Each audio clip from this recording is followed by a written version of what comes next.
నమస్కారం శ్రీ అనంత కృష్ణ స్వామి గారు. నమస్కారం అండి. ఎందులో ఏం చెప్తున్నారు? మనం ఏంటంటే ముందు మనం పరిశీలన చేసుకోవాలి. ఏదో మనం ఏదో అయిపోయినామో ఎక్కడికి వెళ్ళిపోయినాం అని కాదు.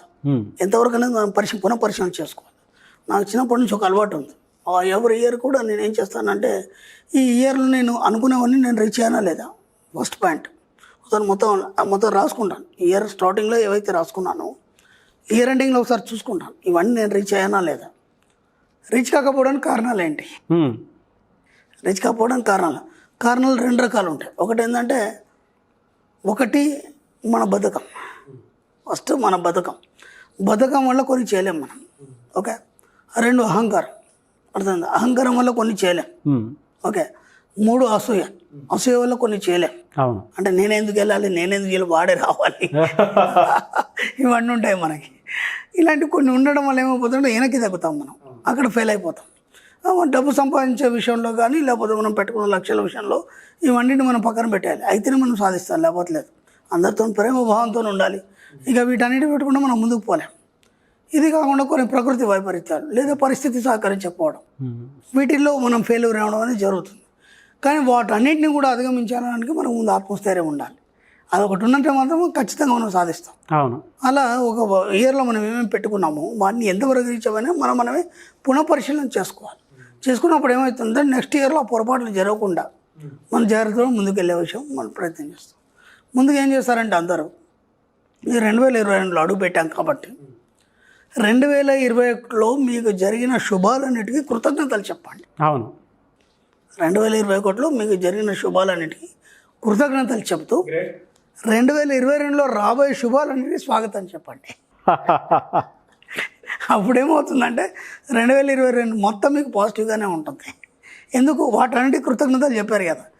ఇప్పుడు ఏమవుతుంది, అవన్నీ ఇక్కడ మళ్ళీ పాజిటివ్గా మీకు మారిపోతాయి. కొందరు ఏమన్నారంటే గురుగారు నాకు పాజిటివ్ ఏంటి, నా ఆరోగ్యం పాడైపోయింది 2021లో పాజిటివ్ ఎలా అవుతుంది? నెగిటివ్ని పాజిటివ్గా తీసుకోండి. ఎందుకంటే ఆరోగ్యం పాడైపోయింది, అయినా మీరు ఇంకా బాగున్నారు. ఆరోగ్యం మొత్తం సిక్క బెడ్ మీద పడుకోలేదు, అందుకు కృతజ్ఞతలు. మీరు తిరగలుగుతున్నారు, అన్ని పనులు చేసుకోగలుగుతున్నారు, ఆఫీస్ వెళ్ళగలుగుతున్నారు, రాగలుగుతున్నారు, ఇవన్నీ జరుగుతున్నాయి కదా, అందుకు కృతజ్ఞతలు. కాబట్టి ప్రతి దాంట్లో నెగిటివ్లో కూడా మీరు పాజిటివ్ ఎత్తుకోవాలి. ఎందుకంటే మన సబ్జెక్ట్లో నెగిటివ్ లేనప్పుడు అంత పాజిటివే కదా. అవును. ఇంకా మీరు వాటిని తలుచుకుంటూ బాధపడ్డారనుకోండి, మీరు 2022లో అడుగు పెట్టలేదు, ఇంకా అక్కడనే ఉన్నట్టు. అర్థమైందా? వాటిని ఎప్పుడైతే తలుచుకుంటున్నారో అంటే ఎక్కడైతే మీరు మొదలు పెట్టారో మీరు అక్కడనే ఉన్నారు, ఇంక ఇక్కడ దాకా రాలేదు మీరు. కాబట్టి ఇక్కడ దాకా వచ్చినా అనుకుంటే మాత్రం వాటికి కృతజ్ఞతలు చెప్పండి. అప్పుడు ఏమవుతుంది, ఇక్కడ వచ్చే శుభాలన్నీ కూడా మీకు పాజిటివ్గా ఉంటాయి. ఆ శుభాలతో మీకు ఇంకా డబ్బు సంపద ఐశ్వర్యంతో మీరు ముందుకు వెళ్ళిపోవడం జరుగుతుంది. ఓకే. ఇప్పుడు అక్కడ 2021లో ఏమేమైతే అనుకున్నారు వాటన్నిటికీ కొనసాగింపుగా కొన్ని తీసుకోండి. అంటే ఇప్పుడు కొన్ని మనకు పెండింగ్ ఉంటాయి వర్క్స్ అని, మనకు అక్కడ అనుకున్న కొన్ని పెండింగ్ ఉంటాయి వర్క్స్. వాటిలో మనకు ఎక్కడ మిస్టేక్ జరిగింది దాన్ని ఎలా సరి చేసుకోవాలి, దాన్ని సెట్ చేసుకోండి. కానీ మళ్ళీ 2022లో మీరు కొన్ని పెట్టుకోవాలి, ఖచ్చితంగా పెట్టుకోవాలి లక్ష్యాలు. ఇప్పుడు ఎలా పెట్టుకోవాలి? మన సబ్జెక్ట్ అంతా డబ్బు సంపద ఐశ్వర్యం. డబ్బు పరంగా తీసుకుంటే మీరు ఎంత సంపాదించాలి, ఐశ్వర్యం పరంగా తీసుకుంటే మీరు ఏమేమి వస్తువులు కొనాలి, ఏమేమి కట్టాలి, ఏమేమి వస్తువులు కొనాలి, ఇదంతా మీరు లెక్కేసుకోవాలి. ఓకేనా? సంపద విషయానికి వస్తే మీకు ఒక పరపతి. ఇప్పుడు మీరు ఏ స్థాయిలో ఉన్నారు, ఇప్పుడు ఒక మామూలు స్థాయిలో ఉన్నారు, మీరు ఏ స్థాయికి ఎదగాలి. ఓకే. వీటన్నిటి కూడా మీరు బేరేజ్ చేసుకోవాలి. అంటే దేని స్టెప్ దానికే, మళ్ళీ దాంతో దీన్ని ఎప్పుడు కూడా కంపేర్ చేయాలి. కాబట్టి ఫస్ట్ డబ్బు, మన సబ్జెక్ట్లో ఫస్ట్ డబ్బు. గత సంవత్సరం 2021లో మనం అనుకున్నంత సంపాదించామా లేదా? సంపాదించేస్తాం. మళ్ళీ ఇప్పుడు ఎంత అనుకుంటున్నాం మనం ఎంత అనుకుంటున్నాం? మనం ఇప్పుడు దాదాపు 10-20 కోట్లు ఏమో ఇచ్చాం. దాదాపు నేను మనస్ఫూర్తిగా చెప్తున్నాను, నాకు తెలిసి చాలామంది సాధించారు. ఎందుకంటే అనంత కృష్ణ స్వామి కథలు చెప్పడం రాదు, వాస్తవాలు. ఎందుకంటే నేను చూశాను, నా క్లాస్కి వచ్చారు, వాళ్ళ ఫీడ్బ్యాక్స్ ఉన్నాయి. వాళ్ళ యాటిట్యూడ్ కూడా చాలా మారింది. మంచి కార్లు కొన్నారు, మంచి బిల్డింగ్లు కట్టారు, వాళ్ళు అనుకున్నంత సంపాదించారు. అన్నిటికంటే ముఖ్యంగా అప్పులు కట్టేశారు. అంటే వాళ్ళ గోల్ అనేది రీచ్ అయింది అక్కడ. అవును, రీచ్ అయిపోయింది. ఇప్పుడు మళ్ళీ కొత్త గోల్స్ చాలా పెట్టుకున్నారు ఈసారి కూడా. ఇంకా వేరే ఆలోచన లేవు ఇక మనం ఎప్పుడైతే ఈ 2019 నుంచి మనం మనీ మంత్రం స్టార్ట్ చేసామో, మనీ మంత్రంలో కేవలం డబ్బు సంపద ఐశ్వర్యం ఉంటుంది కాబట్టి వేరే ఆలోచనలు లేవు. అవును. కాబట్టి మీరు గమనించండి, ఈ 2019-20లో కూడా మన మనీ మంత్ర క్లాస్కి వచ్చిన వాళ్ళకి ఆరోగ్యాలు కూడా చాలా బాగుపడ్డాయి. చాలా బాగుపడ్డాయి. చాలా హ్యాపీగా ఉంది సార్ అది వెంటనే. నిజమండి, ఎందుకంటే నెగిటివే లేదు కాబట్టి. మనం రోజు ఏం చెప్తామంటే రాత్రి పడుకునే ముందు సంపూర్ణ ఆరోగ్యాన్ని కలిగి ఉన్నందుకు విశ్వానికి కృతజ్ఞతలు. ఇప్పుడు అనారోగ్యం గురించి నువ్వు ఆలోచించినప్పుడు కదా అది నెగిటివ్. అవును, నువ్వు సంపూర్ణ ఆరోగ్యం గురించి ఆలోచించినప్పుడు పాజిటివ్ కదా, ఇంకా అనారోగ్యం ఎందుకు వస్తుంది? కాబట్టి చాలామంది ఫీడ్బ్యాక్ ఇచ్చిన వాళ్ళు కూడా చాలామంది అనారోగ్యాల నుంచి ఫస్ట్ బయటపడ్డారు, ఆర్థిక ఇబ్బందుల నుంచి బయటపడ్డారు, అప్పుల నుంచి బయటపడ్డారు, వాళ్ళు అనుకునే సాధించారు. అలాగే ఇప్పుడు 2020లో కొన్ని టార్గెట్లు పెట్టుకున్నారు. ఆ టార్గెట్లు కూడా ఎలా ఉన్నాయంటే నాకు చాలా సంతోషకరమైన విషయం ఏంటంటే చాలామంది ఎక్కడెక్కడో జాబులు చేస్తున్నారు, అవన్నీ రిజైన్ చేసేసి సొంతగా ఫ్యాక్టరీలు పెట్టుకున్నారు, సొంతగా పరిశ్రమలు పెట్టుకున్నారు, సొంతగా వాళ్ళే ఒక స్టార్టప్ అనేది స్టార్ట్ చేశారు.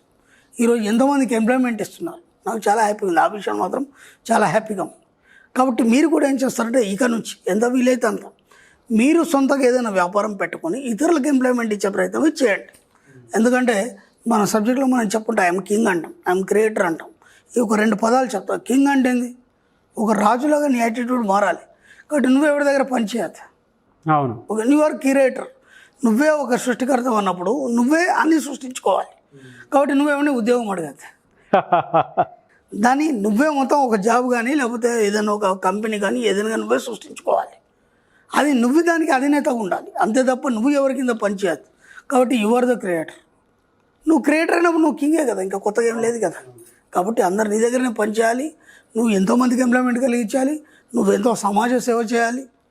కేవలం డబ్బు సంపాదించడమే కాదు, ఈ సంవత్సరం నేను ఎంత ఇవ్వగలిగాను, సమాజానికి ఎంత ఇవ్వగలిగాను, ఎంత సేవ చేయగలిగాను, ఇవి కూడా మీ యొక్క లక్ష్యాల్లో భాగం కిందనే వస్తాయి.